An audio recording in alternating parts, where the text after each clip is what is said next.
On a commencé hier l'Ilchot Shabbat dans l'Ilchot du Kiddush.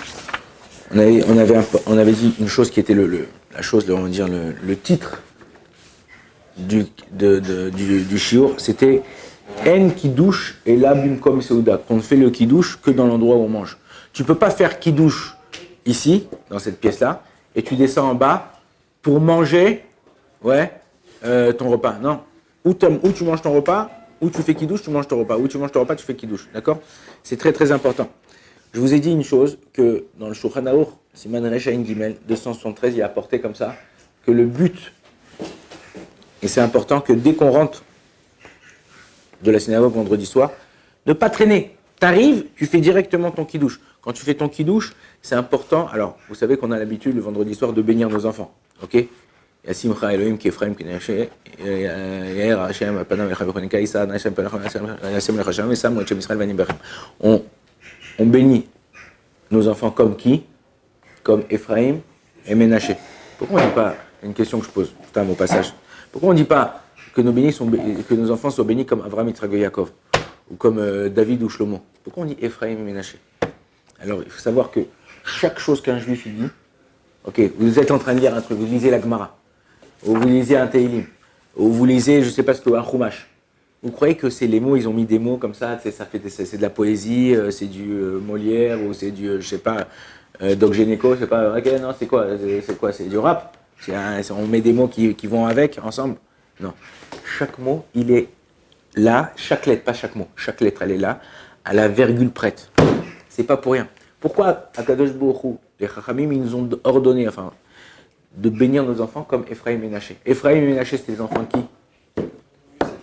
Yosef Hatzadik qui a fait. Et les enfants de Yosef Hatzadik qui sont nés où? Et ils ont grandi où? En Égypte. En Égypte, il y avait une influence. C'était comme si tu dis, je fais grandir mes enfants, je sais pas moi, aux États-Unis encore ça va. C'est-à-dire, aux États-Unis, tu as des quartiers. C'est vraiment des endroits très, très fry comme ça. Ok, en Thaïlande. Je fais grandir mes enfants en Thaïlande avec. Ok, mais non.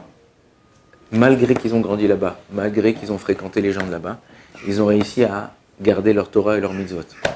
Et en vérité, quand on bénit nos enfants comme Ephraim et Ménaché, on demande à Kadosh Baruch Hu que de la même façon, peu importe où on les fait grandir, même si on les fait grandir dans des endroits qui sont des gens qui partent en shlichut, qui vont très loin, en Martinique, en Guadeloupe, dans des endroits où il n'y a pas beaucoup de juifs, mais on prie que nos enfants, ils gardent la racine, ils gardent ces mitzvot. Donc c'est pour ça que vendredi soir qu'on fait. Mais non, cette bracha, le mieux, c'est de la faire avant le kiddush. Pourquoi?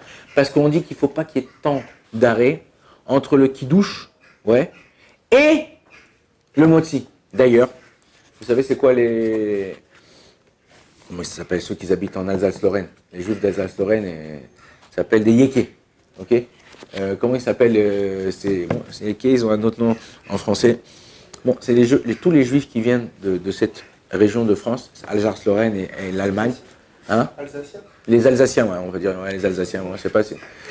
Les Alsaciens, eux, ils ont le minag que quand ils font le kiddush vendredi soir, avant de faire le kiddush, ils font Netilat Yadayim. Vous avez déjà vu ça? Moi, j'invite quelqu'un qui vient d'Alsace des fois à la maison. Avant que je fasse le kiddush, il fait Netilat Yadayim. 1, 2, 3, 1, 2, 3. Baruch ata Hashem Elokeinu melech haolam al Netilat Yadayim. Il parle pas.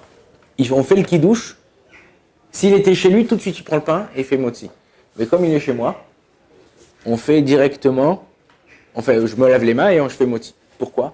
Parce que la halakha nous dit, miyad le kiddush netilat yadayim, c'est-à-dire de manger, de faire motzi. C'est-à-dire tout de suite, quand on fait netilat yadayim et on fait kiddush, on doit faire tout de suite netilat yadayim.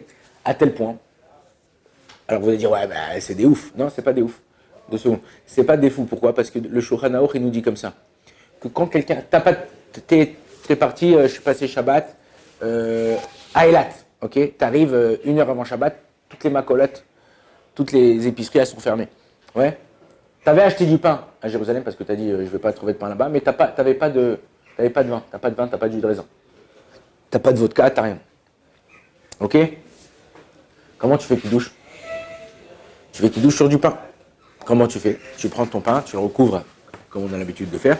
Tu commences ton kiddush, tu fais pas la bracha de Boré Peragafen parce qu'il n'y a pas de Peragafen, mais tu commences. Yo, Machichi va rouler, Shamaï va arriver, Tu arrives à Boré Peragafen, tu sautes, tu dis Sabri Maranan, tu sautes, hop, et après tu fais, après tu as terminé, tu découvres ton pain, tu prends le pain, tu fais Kamo, Poter et Tadera, tu fais Motzi, parce que tu n'as pas de vin, parce qu'on peut faire Motzi sur le pain. Comme ça, il dit le Shulchan Aruch, quand on n'a pas de vin, on peut faire Motzi sur le pain. Donc on voit que Bémet, il y a une façon de faire comme ça. Mais c'est important de ne pas perdre de temps. Vendredi soir, on fait rentrer le Shabbat. On doit rajouter, il y a une mitzvah de la Torah, des Rabbanan, ça dépend d'après quel posking, quel décisionnaire, Rambam ou pas, de faire rentrer Shabbat, de rajouter du Kodesh sur le rôle, du saint sur le profane. Donc c'est très important de faire. Maintenant, à partir, ouais, vas-y, qu'est-ce que tu voulais, Mazouz? Moi, vendredi soir, on a pour habitude, entre Kiddush et Motzi, de faire le brachot. Okay. Ça reste, du coup, c'est à saut, selon nous, ou... Pas selon moi, selon la halakha. Moi, je te dis jamais. Selon la halakha, du coup, alors, on va voir, on va en parler. On va en parler. Il y a des minagim qui sont marocains, tunisiens, ça dépend. Ils font kidouche et après ils rapportent des cacahuètes, des amandes, des pistaches, de la damroute, des trucs, ils font des brachot. Maintenant, il y a quelque chose qu'il faut faire attention lorsqu'on fait cette chose-là. C'est quoi? C'est que au niveau de la bracha rishona, c'est-à-dire la première bracha qu'on fait avant de consommer ces choses-là, on doit la faire. Ok, je prends une cacahuète. C'est quoi la mesure d'un aliment que je mange? Ouais. Et je dois faire la bracha. Si je prends par exemple un sésame, voilà. Je prends un sésame et je le mange. Je fais la bracha ou je fais pas la bracha? Hein? Je fais la bracha. Ouais. Même une miette de quelque chose, on fait la bracha. Pour la bracha charona, la bracha à la fin, boré fachot, à la meria, birkat amazon, ça tout dépend de la quantité que tu manges et dans le laps de temps que tu le manges. Si tu manges une quantité de 30 grammes, alors aujourd'hui, si par exemple, je vais vous donner un exemple qui est un bon exemple, mais qui est un mauvais exemple. Si je mange une quantité de 30 grammes, il faut manger 30 grammes, on a dit, d'accord? Maintenant, si je mange une quantité de 30 grammes de popcorn, il faut que je mange un paquet comme ça, ouais? Parce que si je mange une poignée de popcorn, ça fait même pas 10 grammes, ok? Et ben non, au niveau de la halacha, c'est pas comme ça.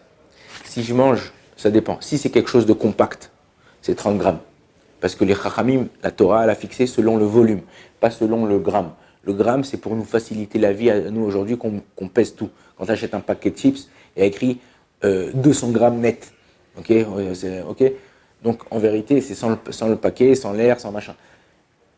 Nous, quand tu manges des pop-corn, ok, après on arrive au Shabbat, quand tu manges des pop-corn, il faut que ça remplisse une petite boîte d'allumettes quand elles sont écrasées. Ok, donc à peu près, c'est à peu près quoi? 10 pop-corn à peu près. Si tu les écrases bien, tu trucs, à peu près 10-15 pop-corn, ça fait la quantité de ce qu'on appelle aujourd'hui kazaït, mais c'est quoi? C'est kazaït en quantité de volume. Donc dans même ça, je devrais faire la bracha achrona de boré nefashot à la fin, si j'ai mangé cette quantité de popcorn. Et là, ils vont dire, non, mais je n'ai pas mangé la quantité. Mais non, si tu as mangé la quantité, puisque c'est une petite boîte d'allumettes. En général, c'est 3 sur 3 sur 3. 3 de largeur, 3 de hauteur, 3 de... Ok? Donc 3 sur 3 sur 3. Si j'ai mangé cette quantité. Mais non. Lorsqu'on vient vendredi soir, et ton père il a fait kidouche, t'as fait kidouche, tu veux faire des brachot, il y a une mitzvah Shabbat, de multiplier les brachot. Pourquoi? Parce que Shabbat, combien de vous avez de brachot dans la Amida? 19. 18 plus 1. Ça s'appelle Shmona Esrei, mais on a rajouté la miniv et la malchinim. Ok, ça. Ok, Shabbat, il y en a moins. Shabbat à 6, 7 brachot. Ok, donc on perd des brachot. Et on a une mitzvah, dans le Shulchan Aruch il y a écrit, que chaque homme, chaque personne doit compléter 100 brachot par jour. Ok, alors tu es parti plus de fois aux toilettes peut-être, tu as fait Birkat Amazon 3 fois dans la journée, mais ça complètement les brachot. Donc qu'est-ce qu'on fait? On fait, c'est bien, les Marocains, certaines personnes chez l'Afrique du Nord, ils font comme ça. Maintenant, ce qu'il faut faire attention par contre, c'est sachakol en tout, ne pas manger kazaït.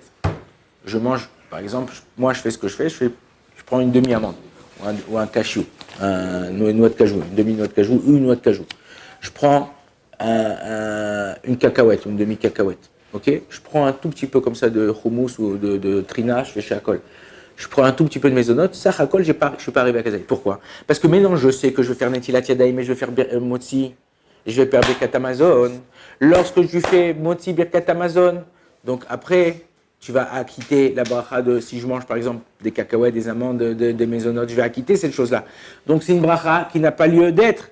C'est une bracha qui n'a pas lieu d'être, donc je ne peux pas faire. La bracha avant, je suis obligé parce que je mange quelque chose, je goûte quelque chose. Par contre, Si Mazouz, par exemple, voulait manger, faire un petit apéro, ok. Je dis pas que c'est top parce que en général, vous savez que dans le Shulchan Aruch, on n'a pas vu encore, c'est long, on les verra peut-être après, qu'à partir d'une certaine heure, le vendredi, on n'a plus le droit de manger, de faire motzi. Pourquoi? Pour rentrer dans Shabbat en ayant faim. Pour faire kavod à Shabbat. C'est quoi kavod Shabbat? Ok? Lire votre Shabbat Kodesh. Ouais, quand il y a une chanson qui dit comme ça, ouais, on fait en l'honneur du Shabbat. C'est quoi si tu tapes un kidouche vendredi, il y a des potes, ils sont à la bourra, à la dame rotak, vendredi après-midi, les 2 heures et tout, ils ont terminé le boulot, ils font un petit kidouche. Ils rentrent le soir, ils ont plus faim, ils sont foncedés. Ouais? Calme-toi, mon frère. Ok? Il y a Shabbat. Shabbat, c'est important d'honorer le Shabbat. On a dit on fait les choses pour Akadosh Baruch Hu, on fait les choses pour Hachem. Donc, honore ton Shabbat, fais-toi un truc.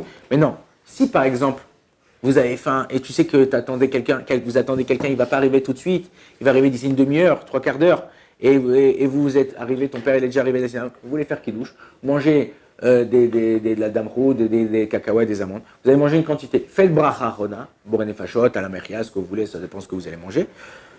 Allez faire un tour, allez vous reposer, allez machin. Quand l'autre il arrive, vous avez le droit de lui refaire le kidouche. Et après, vous faites moti. Vas-y. Attends. Vous avez dit que pour les cacahuètes, mais on doit faire le bracha sur la cacahuète après avoir fait moti, parce que la cacahuète ne fait pas partie du repas. Alors tout dépend. Si maintenant j'ai fait la cacahuète avant, ouais, si j'ai fait la cacahuète avant, j'ai mangé une cacahuète avant de faire moti, en pensant en manger aussi pendant le repas. J'ai plus besoin de faire la cacahuète pendant le moti. T'as compris?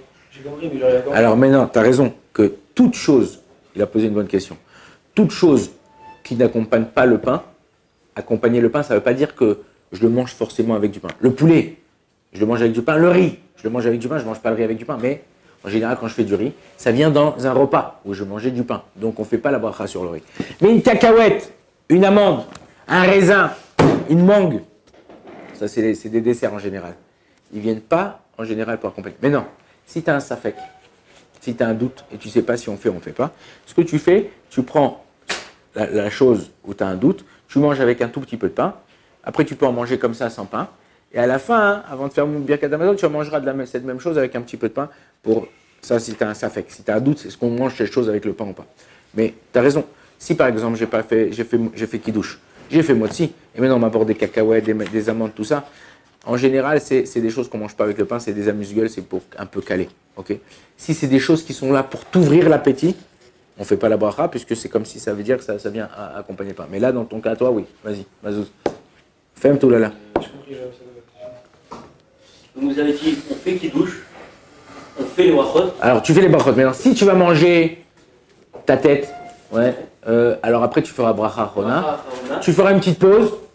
Tu vas faire un tour, tu sors de la maison, tu rentres, ou tu vas te reposer, tu lis un bouquin. 5-10 minutes après, hop, ou vous faites motzi, ou vous faites kidouche, ça dépend s'il y a des gens que tu entends quelqu'un.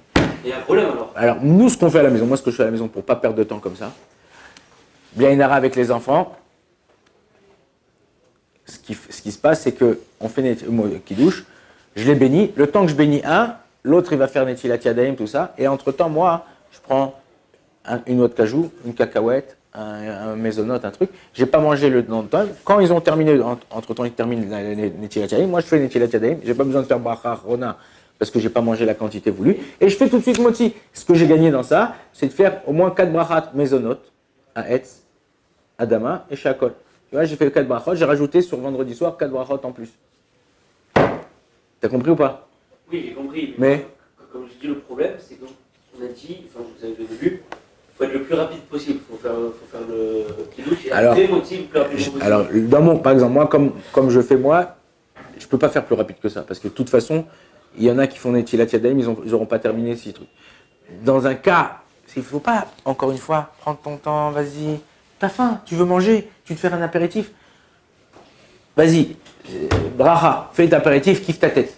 Mais fais moti d'abord, fais ton... Qu'est-ce que ça te coûte de manger 30 grammes de pain? Sors la guerre après, sors la bourra, sors les noisettes, sors la dame route, sors tout ce que tu veux. Tu peux le faire comme ça, tu comprends? Ah, c'est vrai que je vais perdre la bracha. Alors si tu fais la bracha avant, mais pourquoi? Parce qu'après on rentre dans un problème de est-ce que je dois faire la bracha rona ou je dois pas faire la bracha rona? Étant donné que je vais faire moti, que moti il est poter, il la quitte toutes ces choses-là. J'ai mangé des cacahuètes. Il a posé une bonne question tout à l'heure. Il a dit, ouais, mais les cacahuètes, on est dans le repas. On fait la bracha sur la cacahuète, Boré Péré Adama. Mais à la fin, est-ce que tu fais Boré Nefashot ou ton Birkat Amazon, il a quitté les cacahuètes? Il a fait les Birkat Amazon. Donc la même chose pour ton kidouche. Fais ton kidouche après. Si tu attends personne, si vous avez attendu quelqu'un, comme je te dis, des fois, moi ça m'arrive qu'on invite des gens et qu'ils ne sont pas encore arrivés, ils ont prié dans d'autres endroits, machin, et les enfants, ils ont un peu faim, ils ont un truc, machin.